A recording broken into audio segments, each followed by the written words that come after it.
നമസ്കാരം. അന്തസ് വേണോടാ, അന്തസ്. കുറഞ്ഞ പക്ഷം പറയുന്നത് മുഴുവൻ കള്ളത്തരമാണെങ്കിലും ഒരൊറ്റ വാക്കിൽ ഉറച്ചു നിൽക്കാനുള്ള ചങ്കുറപ്പെങ്കിലും കാണിക്കണ്ടേ പാകിസ്ഥാനികളെ. മോദി പാക്കികളുടെ വാക്കുള്ളിൽ കൊണ്ടുചെന്ന് മിസൈൽ ഇട്ടപ്പോൾ അന്തവും കുന്തവും ഇല്ലാതെ തലങ്ങും വിലങ്ങും ഓടിത്തള്ളി മോദിയുടെ കാല് കഴുകി വെള്ളം കുടിച്ചവന്മാർക്ക് ഇടയ്ക്ക് അൾഷിമേഴ്സ് വരും.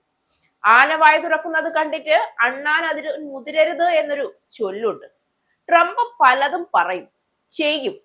അത് കണ്ടിട്ട് പാകിസ്ഥാൻ ഇറങ്ങി പുറപ്പെട്ടാൽ വന്ന വഴിയിൽ പുല്ലുപോലും മുളയ്ക്കില്ല എന്ന് ഓർത്താൽ നന്ന്. ഈ വർഷം ആദ്യം ഇന്ത്യയുമായി ഉണ്ടായ സൈനിക സംഘർഷത്തിനിടെ 7 ഇന്ത്യൻ യുദ്ധവിമാനങ്ങളെ തകർത്ത് തരിപ്പണമാക്കിയതായി അവകാശപ്പെട്ട് പാക് പ്രധാനമന്ത്രി ഷഹബാസ് ഷെരീഫ് വീണ്ടും രംഗത്ത് വന്നിട്ടുണ്ട്. ഇന്ത്യൻ വിമാനങ്ങളെ നശിപ്പിച്ച പൈലറ്റുമാരെ പ്രാപ്പിടിയന്മാർ എന്ന് വിശേഷിപ്പിച്ചുകൊണ്ടാണ് പാക് വ്യോമസേനയെ ഷെരീഫ് പ്രശംസിക്കുകയും ചെയ്തത്. പക്ഷേ പ്രാപ്പിടിയന്മാരുടെ പപ്പും പൂടയും മാത്രമേ ബാക്കിയുള്ളൂ എന്നും അത് ഇന്ത്യയുടെ സൈനികർ കത്തിച്ച് കാറ്റിൽ പറത്തിയെന്നും പറയരുത്. സത്യം അതാണെങ്കിലും നാണക്കേട് മാറില്ലല്ലോ പാകിസ്ഥാന്. ഐക്യരാഷ്ട്രസഭയുടെ പൊതുസഭയിൽ സംസാരിക്കുകയായിരുന്നു ഷെരീഫ്.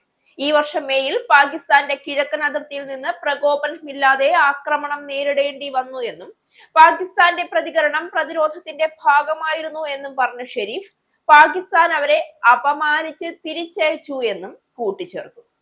അപമാനിച്ചു എന്നുള്ളത് സത്യമാണ്. ഒന്ന് നിവർന്നു നിന്ന് പൊരുതാൻ പോലും കഴിവില്ലാത്ത ഇവരെയാണല്ലോ ആക്രമിച്ചതെന്നോർത്ത്. അല്ലെങ്കിൽ ഇന്ത്യയുടെ വാലിൽ കെട്ടാൻ കൊള്ളാത്ത പാക്കികളെ ആക്രമിക്കേണ്ടി വന്നല്ലോ എന്നോർത്ത് നാണക്കേട് തോന്നി എന്നത് സത്യമാണ്. 5 ഇന്ത്യൻ വ്യോമസേനാ വിമാനങ്ങൾ വെടിവെച്ചിട്ടതായി പാകിസ്ഥാൻ ആവർത്തിച്ച് അവകാശപ്പെട്ടിരുന്നു. എന്നാൽ ഈ വാദങ്ങളെ പിന്തുണയ്ക്കുന്നതിന് പാകിസ്ഥാൻ തെളിവുകളൊന്നും നൽകിയിരുന്നില്ല. പാകിസ്ഥാന്റെ അവകാശവാദം അടിസ്ഥാനരഹിതമാണ് എന്ന് പറഞ്ഞ് ഇന്ത്യ തള്ളിക്കളയുകയും ചെയ്തിരുന്നു. നേരത്തെ ഷെരീഫ് പാകിസ്ഥാൻ സൈനിക മേധാവി അസിം മുനീറിനൊപ്പം വൈറ്റ് ഹൌസിൽ വെച്ച് US പ്രസിഡന്റ് ഡൊണാൾഡ് ട്രംപുമായി കൂടിക്കാഴ്ച നടത്തിയിരുന്നു. പ്രാദേശിക സുരക്ഷ, ഭീകരവിരുദ്ധ സഹകരണം, മറ്റു വിഷയങ്ങൾ എന്നിവ അവർ ചർച്ച ചെയ്തു. 6 വർഷത്തിനിടെ വൈറ്റ് ഹൌസ് സന്ദർശിക്കുന്ന ആദ്യത്തെ പാക് പ്രധാനമന്ത്രിയാണ് ഷെരീഫ്. ലോകമെമ്പാടുമുള്ള സംഘർഷങ്ങൾ അവസാനിപ്പിക്കാനുള്ള ആത്മാർത്ഥമായ ശ്രമങ്ങൾ നടത്തുകയാണ് ട്രംപ് എന്ന് ഷെരീഫ് പ്രശംസിച്ചു. പാകിസ്ഥാനും ഇന്ത്യയും തമ്മിലുള്ള വെടിനിർത്തൽ സാധ്യമാക്കുന്നതിൽ ട്രംപിന്റെ ധീരതവും നിർണായകവുമായ നേതൃത്വമാണ് അവസരം ഒരുക്കിയത് എന്ന് ഷെരീഫ് പറഞ്ഞതായി പ്രധാനമന്ത്രിയുടെ ഓഫീസ് പുറത്തിറക്കിയ പ്രസ്താവനയിൽ തന്നെ പറയുന്നുണ്ട്. 26 നിരപരാധികളുടെ ജീവനെടുത്ത പഹൽഗാം ഭീകരാക്രമണത്തിന് മറുപടിയായി 2025 മെയ് 7-ന് ഇന്ത്യ ആരംഭിച്ച സൈനിക നടപടിയായിരുന്നു ഓപ്പറേഷൻ സിന്ധൂർ. ഇന്ത്യയുടെ പ്രതികരണം സാധാരണക്കാരെയും സൈനിക ലക്ഷ്യങ്ങളെയും ഒഴിവാക്കി ഭീകര കേന്ദ്രങ്ങളെ മാത്രം കേന്ദ്രീകരിച്ചുള്ളതായിരുന്നു. വെടിനിർത്തലിനായി പാകിസ്ഥാന്റെ general director of military operations Indian സൈനിക മേധാവിയുമായി നടത്തിയ ഫോൺ സംഭാഷണത്തെ തുടർന്നാണ് ഇന്ത്യ വെടിനിർത്തലിന് സമ്മതിച്ചത്.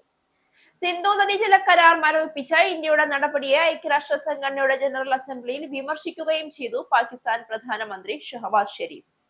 തൊണ്ടക്കുഴിയിലെ വെള്ളം വറ്റിയപ്പോൾ ഓരോന്ന് പിച്ചും പേയും പറഞ്ഞു തുടങ്ങിയെന്ന് സാരം. കരാറിലെ വ്യവസ്ഥകൾ ഇന്ത്യ ലംഘിച്ചതായി ഷഹബാസ് ആരോപിച്ചു. സിന്ധു നദീജല കരാർ ഏകപക്ഷീയമായി നിർത്തിവെക്കാനുള്ള ഇന്ത്യയുടെ ശ്രമം കരാറിലെ വ്യവസ്ഥകളുടെയും രാജ്യാന്തര നിയമങ്ങളുടെയും ലംഘനമാണ് എന്നും ഷഹബാസ് പറഞ്ഞു. പാകിസ്ഥാനിലെ ജനങ്ങൾക്ക് ജലത്തിനുള്ള അവകാശം സംരക്ഷിക്കുമെന്നും കരാറിന്റെ ഏതൊരു ലംഘനവും യുദ്ധത്തിന്റെ നടപടിയായി കണക്കാക്കുമെന്നും ഷഹബാസ് ഷെരീഫ് പറഞ്ഞു. പറഞ്ഞതുകൊണ്ട് കാര്യമില്ല പാക്കികളെ, മോദിയെ പോലെ നിവർന്നു നിന്ന് നട്ടല് നിവർത്തി ചെയ്തു കാണിക്കാനുള്ള ധൈര്യം കൂടി വേണം. പാകിസ്ഥാന്റെ മേനി പറച്ചിലിന് കരണം പുകച്ച് മറുപടി വാക്കുകൾ കൊണ്ട് ഇന്ത്യ കൊടുത്തിട്ടുണ്ട്. ബാക്കി കാണാൻ കിടക്കുന്നതേ ഉള്ളൂ എന്റെ പാക്കികളെ, കരുതിയിരുന്നു. ഇസ്രായേലിന്റെ 5 സൈനിക താവളങ്ങളിൽ കനത്ത നാശനഷ്ടം. മോദി വെളിപ്പെടുത്തുന്ന ഇന്ത്യയുടെ വികസനത്തിന്റെ മയക്കുമരുന്ന് വിൽപ്പനയ്ക്കെതിരെ ശക്തമായ നടപടിയെടുത്ത് ഷാർജ പോലീസ്. അമേരിക്കയിലെ സാധാരണ മനുഷ്യരോട് കൂടിയാണ് കോൺഗ്രസിനുള്ളിൽ പങ്കുവയ്ക്കാൻ ഓപ്പറേഷൻ സിന്ദൂറിൽ ഉപയോഗിച്ച